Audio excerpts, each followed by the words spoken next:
Welcome to ThinkTech on Spectrum OC16, Hawaii's weekly newscast on things that matter to tech and to Hawaii. I'm Jay Fidell. And I'm Helen Hyden. In our show this time, we'll take a summertime cruise in Alaska. We'll check out the Norwegian Sun and its Alaskan ports of call: Seward, Icy Strait Point, Juneau, Skagway, and Ketchikan. Alaska is the 49th state, the largest, as big as Texas, California, and Montana combined, and the most sparsely populated. Alaska was admitted to the Union in 1959, just before Hawaii. And Alaska has a lot in common with Hawaii: fishing, tourism, native people, and natural beauty. Dan Inouye and Ted Stevens of Alaska were best friends. Hawaii is warmer than Alaska, but Alaska already has recreational marijuana. Alaska has a great history, like the 19th century involvement with the Russian Empire, and Seward's Folly, where the U.S. bought Alaska from Russia for $7 million, or 2 cents an acre in 1867. What a deal. And don't forget the gold rush, the Klondike and the Yukon. Today, aside from its traditional economy of fishing, gas and oil, and military bases, cruising is a new kind of gold rush for Alaska. As it worked out, ThinkTech's Executive Vice President, Carol Monley, and I both separately visited Alaska this summer. Coincidentally, we both took the same cruise 2 weeks apart on the Norwegian Sun of Norwegian Cruise Lines. NCL is best known for its freestyle cruising, where there are no set times and informal seating and attire for meals. It's what they call a Sun-class cruise ship. 78,000 tons, built in Bremerhaven, Germany in 2001, and refurbished in 2016. Cruising along the Alaskan coast and in the Inner Passage has become very popular with passengers from around the world. But there is a disparity in luxury and expense. Today's cruise ships can be very luxurious and expensive, but also sometimes not so luxurious or expensive. And there are bargains to be had, particularly early or late in the season. Today's cruise ships are quite international. The ownership and management is international, the crews and staff are international, the passengers are international, and in fact the experience is international. English, however, is spoken pretty much everywhere in the industry worldwide. These ships offer nicely designed cabins at a wide range of prices. They also offer a wide range of food, some very good and some not so impressive, with freestyle restaurants that are included in the price, and some that cost extra. Again, something for everyone. And they offer entertainment to keep you occupied day and night, all the way from casinos to song and dance variety shows and comedy shows, including comedy for adults, and even lectures on subjects of interest. There was lots of music, often with an international flair. We liked one band that was from Italy and another from Spain. There was rock, Latin, jazz, piano bar, folk, you name it, all great. No one else could love you more, could love you more, more, could love you more. ¿Cómo quieres que te quiera si no te das a mí? ¿Cómo quieres que te quiera si sé que te querí?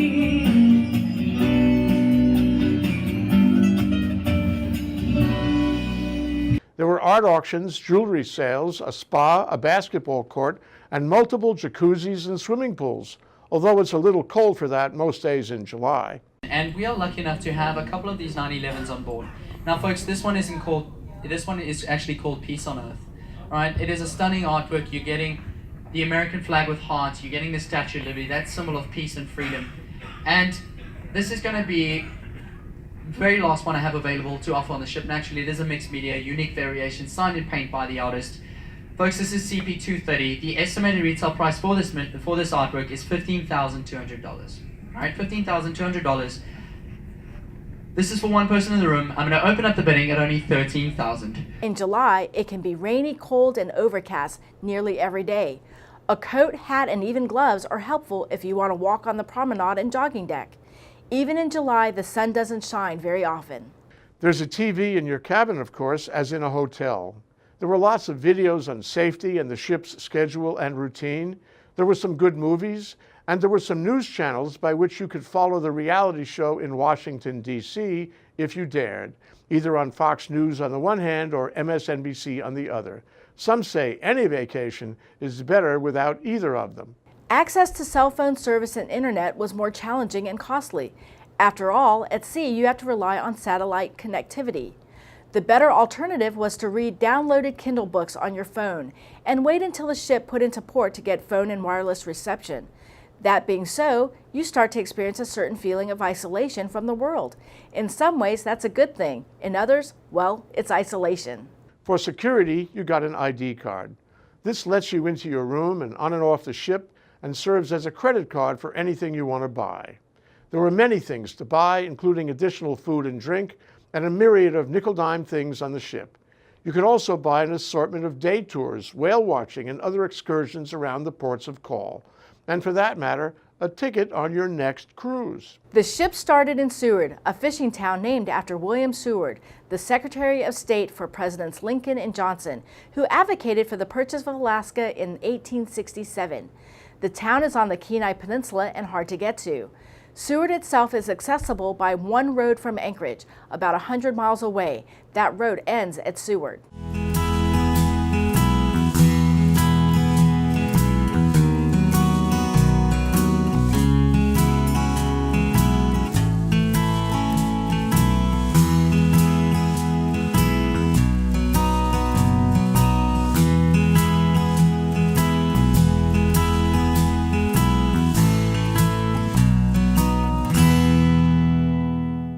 And off we went. Cruising the coast and inner passage of Alaska is extraordinary, something for your bucket list. You're surrounded by some of the most beautiful, fragile wilderness left in the world. It's very photogenic, weather permitting. Sailing near the glaciers is a fabulous experience, but seeing them slough off and crash into the ocean is disturbing proof of climate change. Being in the beauty of that environment is worth the price by itself. There's nothing anywhere in the world quite like the coast of Alaska.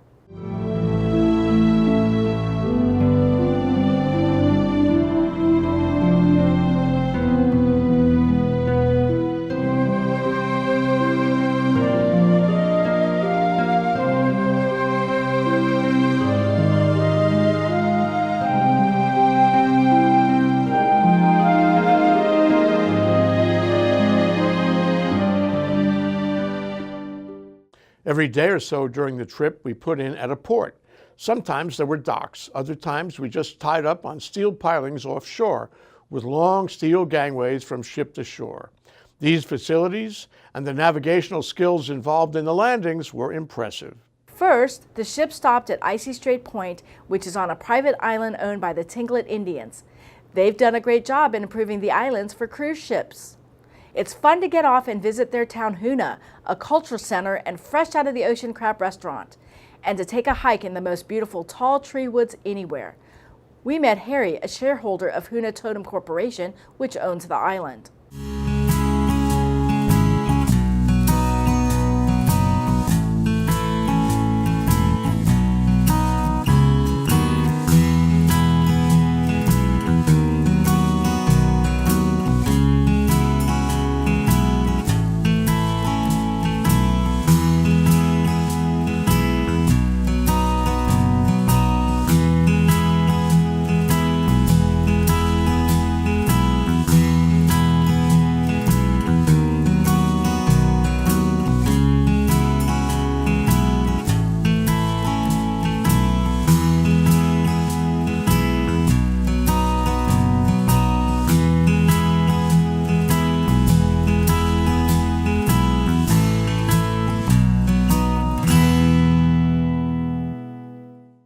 Our next stop was Juneau.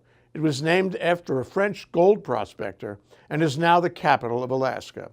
It's ringed by steep mountains and the Mendenhall Glacier. There are no roads to Juneau. You can only get there by boat or plane. It was raining that day, but we got off and walked around the town. There were jewelry stores everywhere. It was cold, so we stopped at a Heritage coffee house to make calls and check email. The marijuana store across the street was closed.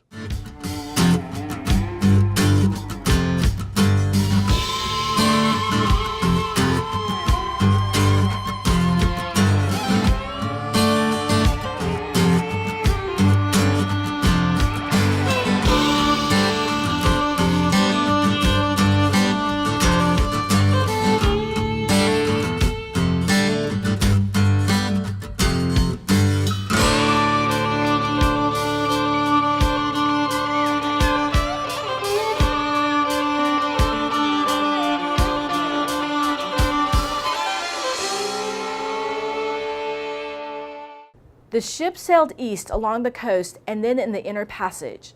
At one point, we saw flotsam in the water, and we could only think it might be part of the gyre, the garbage patch that floated across the Pacific from Fukushima after the tsunami, and came to rest there in the confluence of currents. The inner passage was bounded by amazing mountains on both sides. It was calm and wide, undoubtedly good fishing grounds. The next day we put in at Skagway, a small picturesque town near the Canadian border that made its bones in the Alaskan gold rush. It was the setting for Jack London's Call of the Wild and is the entry to the Klondike and the Yukon. In Tlingit, Skagway means rough waters. It has a winter population of 1,000 and a museum. Sarah Palin lived there and Donald Trump visited. I guess that also makes it historic.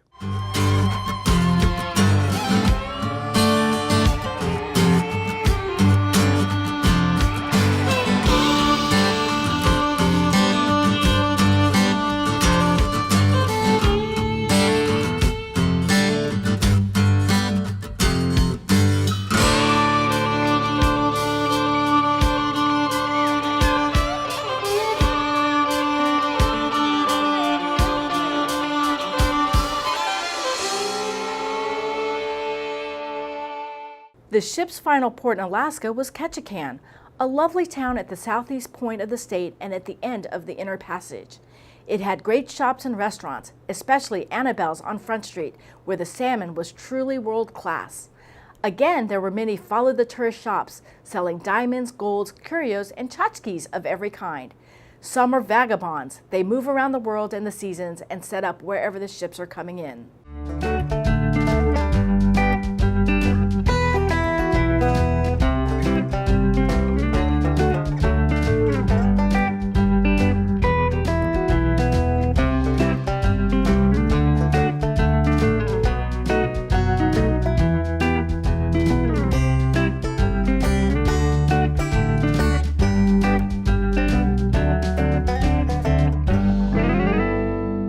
Cruising is a big industry in Alaska. Those ships, with their thousands of passengers, put in all along the coast. Millions of passengers visit Alaska each year, and cruising is a big part of the economy. This is great for Alaska because they can get tourist dollars without building hotels and tourist infrastructure. Hawaii can learn a lot from the way it works in Alaska. The prospects are huge for us, and in many ways, our environment and tourist experience is better than Alaska, or for that matter, Asia, Europe, the Mediterranean, or the Caribbean. Let's get in on the global cruise ship boom. It will make our economy that much more resilient. There's everything to gain and nothing to lose. The cruise ended in Vancouver, one of the most beautiful and well-planned cities in the world, complete with a walkable downtown and a waterfront lush with biking, walking, boating, green grass parks, and open-air restaurants all around.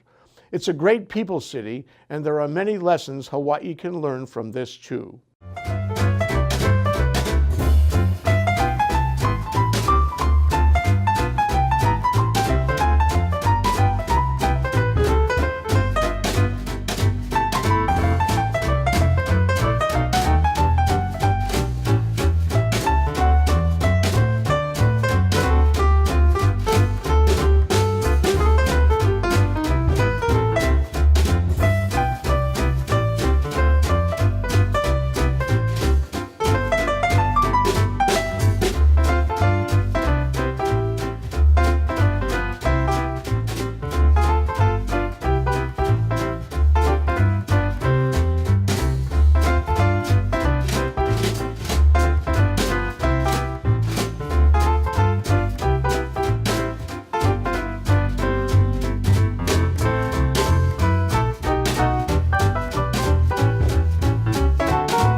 In early August, when both Jay Fidell and Carol Mon Lee were back from their respective trips, they got together for a talk show to compare their experiences and reactions to the trip. One of the places that seems to be de rigueur these days, I mean that in every sense of the word, is Alaska.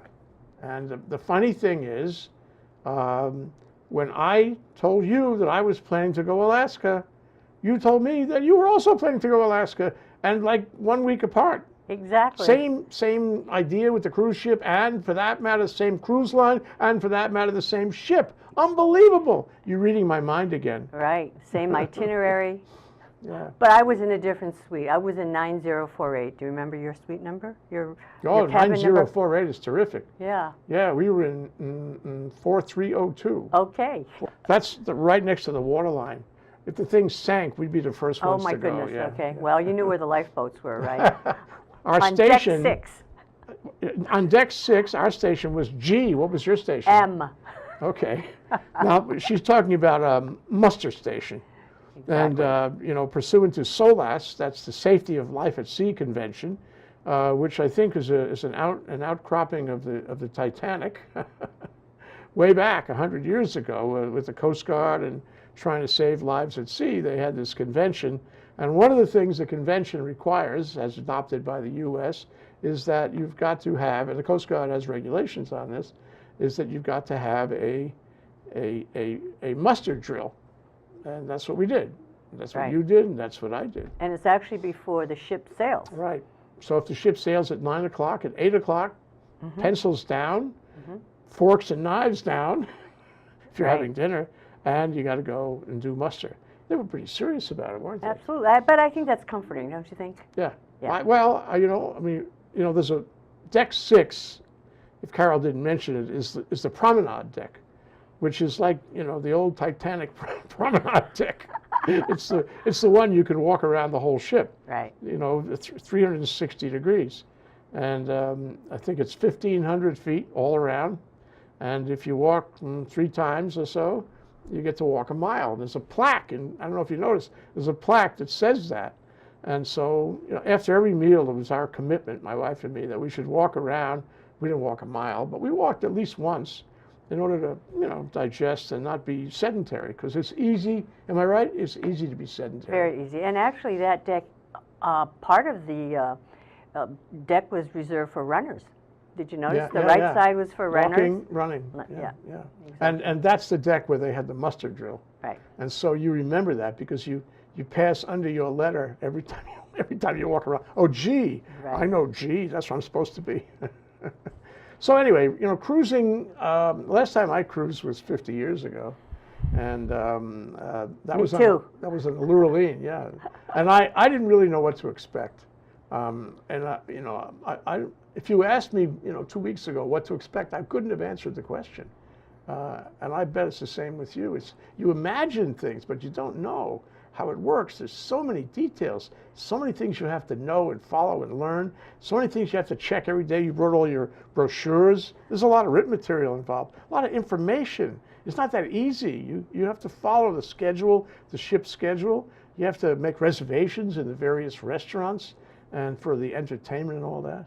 Right. It's and not only that, challenging. there were a lot of announcements that were made from a loudspeaker, but the loudspeaker did not project into each room, each cabin. Yeah. It was only outside, and once in a while I would hear this voice. Quick, open the door. But who would want to do that? I was, Yeah, yeah, reading or something, and so I think we missed a lot. Yeah, right, it's true, yeah. We caught it once in a while when we heard the sound. We quick open the door and hear something. But, you know, it's challenging because if you don't do anything, if you just, you know, get to be a couch potato or an eating potato, as the case may be, you're going to get bored. And I think part of this experience is not to get bored. You have to you have to acclimate yourself to the life on the ship. Right. Well, the Alaska cruise, and everybody has said since I've gone, and actually before I went, that this is really, being able to see Alaska from a ship is really one of the most beautiful cruises in the world. And part of it is because there's so many stops along the way, as opposed to a long ocean cruise where you don't get to get off the ship and you may have 3, 4, 5 days on a ship and not see anything but blue ocean. And then you are really fending for yourself to entertain yourself. At least here we stopped, you know, you and I both, our ship stopped in 4 ports. Yeah. Exactly. And that's good Yes. because they're not all the same, and they show you what Alaska is like. And there are certain common denominators that you saw in each port that were a little surprising to me about how Alaska works as a state, as a community. Want to know more about Alaska? Check out alaska.gov. Prices are good now, but better hurry. Soon it's going to be much colder.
And now let's take a look at our ThinkTech schedule of events going forward. There's so much happening in Hawaii. Sometimes things happen under the radar and we don't hear much about them, but ThinkTech will take you there. Remember, you can watch ThinkTech on Spectrum OC16 several times every week.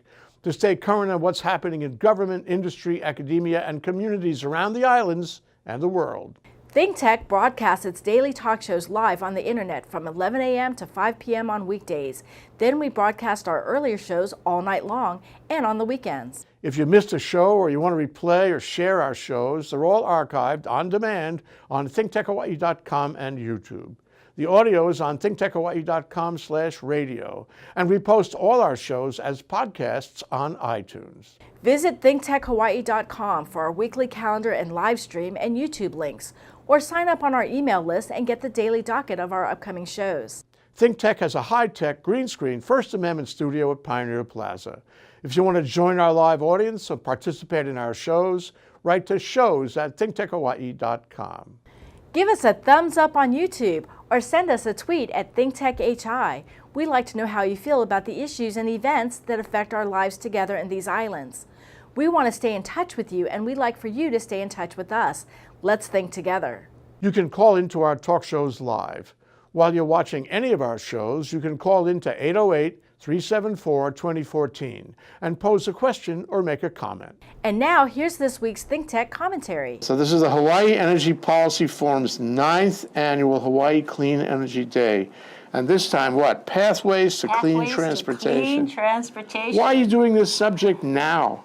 We've been working on this subject for many I know that, years. yeah. And this is the first time we've got an alignment of stars. We've had the State Department of Transportation, the counties on board, community, the private sector.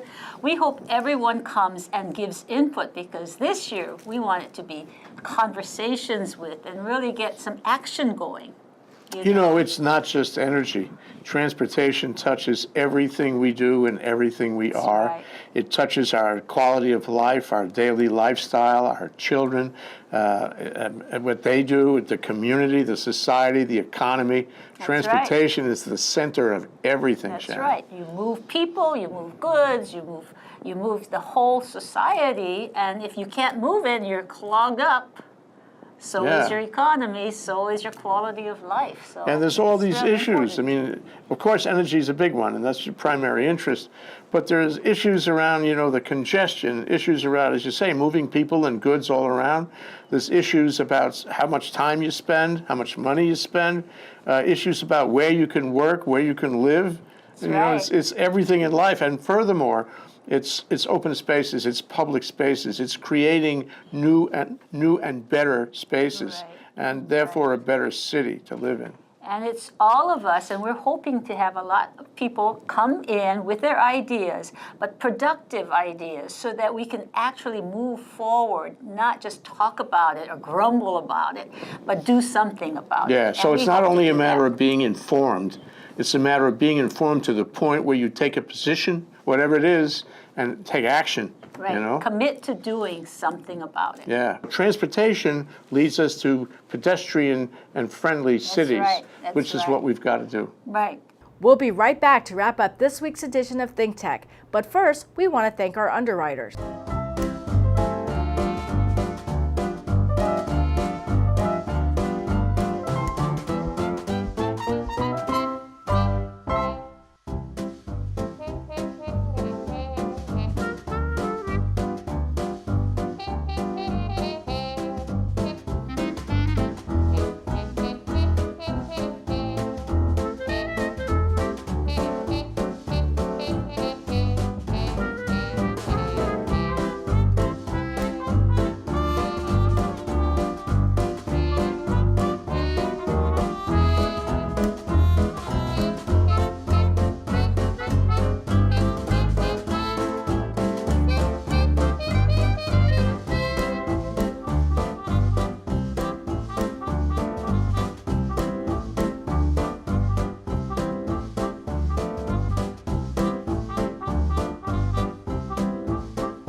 Okay, Helen, that wraps up this week's edition of ThinkTech.